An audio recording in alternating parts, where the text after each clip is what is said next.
Get over it, man. Lord Adonis shamed over demand to rejoin EU's single market.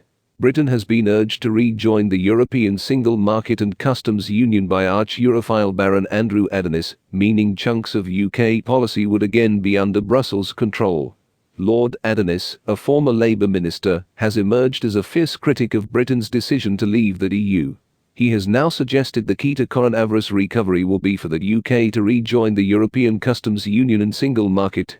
This would mean big sections of British law would be made in Brussels, which the UK would have very limited influence over as a non-EU member.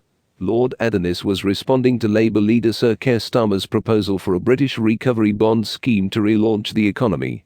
He said on Twitter, "The best British recovery bond would be to rejoin the European Customs Union and Single Market to boost our trade and cut prices.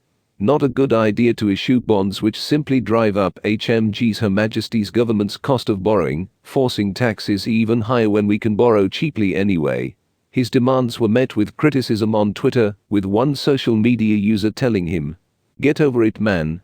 Find something else to do. Why not stand up for people's freedoms?"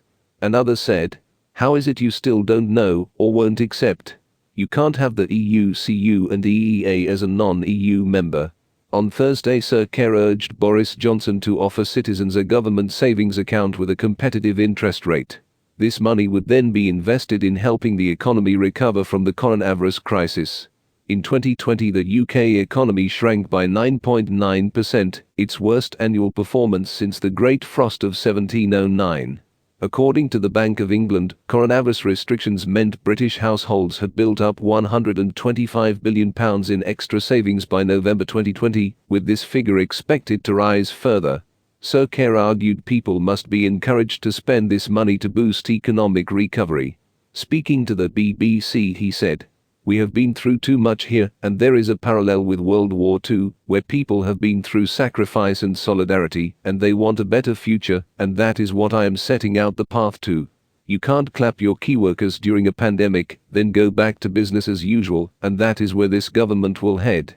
The first step has to be a recovery and a thriving economy, and if you put taxes up or you go for austerity, you will throttle that before you have even got to first base." However, Amanda Milling, Conservative Party co-chair, accused Labour of stealing policies. She commented, "After 10 months of Keir Starmer, all Labour has to offer is others' ideas, empty rhetoric, and calling for things the government is already doing.